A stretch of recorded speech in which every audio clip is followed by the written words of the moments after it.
Assalamualaikum warahmatullahi wabarakatuh. Saya Gadis Karwangi dari kelas 4A NIM 1903-1037. Saya di sini akan menjelaskan tentang interaksi sosial. Interaksi sosial. Interaksi sosial adalah hubungan timbal balik antara individu dengan individu, individu dengan kelompok, maupun kelompok dengan kelompok yang terwujud dalam bentuk aksi dan reaksi. Contohnya, ada seorang pemuda bertanya alamat kepada tukang sayur.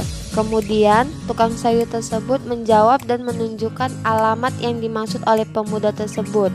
Ketika pemuda tersebut bertanya alamat kepada tukang sayur disebut dengan aksi atau menanya. Kemudian, ketika tukang sayur menjawab dan menunjukkan alamat yang dimaksud oleh pemuda tersebut dinamakan reaksi atau respon terhadap aksi yang dilakukan oleh pemuda yang bertanya.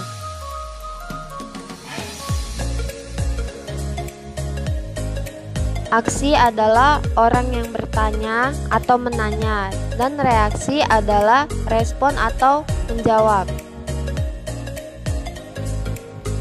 Syarat interaksi sosial. Menurut Surjono Sukanto, syarat interaksi sosial terbagi menjadi dua. Yang pertama, kontak sosial dan komunikasi.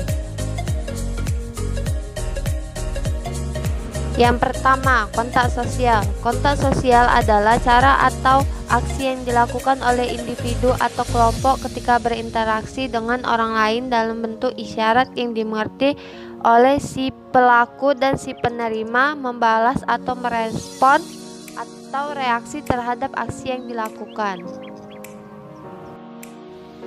Kontak sosial dibagi menjadi dua. Yang pertama, kontak sosial primer atau langsung, dan yang kedua, kontak sosial sekunder atau tidak langsung. Bisa kita lihat contohnya di PPT.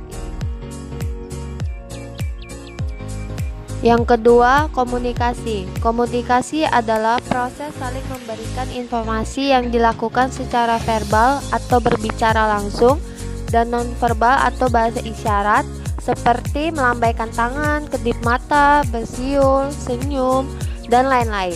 Kemudian saling memberi tafsiran yang dimengerti oleh keduanya.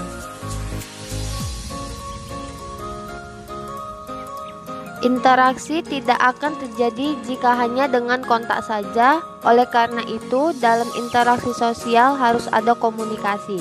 Komunikasi dapat terjadi jika aksi yang diberikan mendapat reaksi dari si penerima. Ciri-ciri interaksi sosial. Yang pertama, pelakunya lebih dari satu orang. Untuk mewujudkan aksi dan reaksi dalam berinteraksi, maka pelakunya harus lebih dari satu orang. Tidak bisa dilakukan sendiri karena jika berbicara tanpa ada lawan maka tidak disebut interaksi sosial.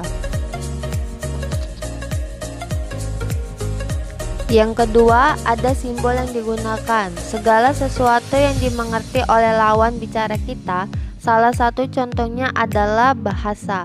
Kenapa bahasa? Karena bahasa adalah simbol utama interaksi sosial. 3. Adanya dimensi waktu, bahwa interaksi itu bisa dilakukan kapanpun, bisa masa lalu, hari ini, masa mendatang, tergantung kapan kita mau berinteraksi dengan orang lain.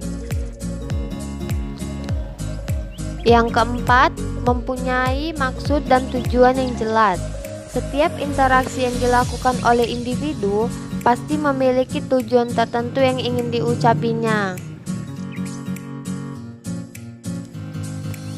Jadi, kesimpulannya, hubungan timbal balik yang diwujudkan dalam bentuk aksi dan reaksi dan memiliki 4 ciri.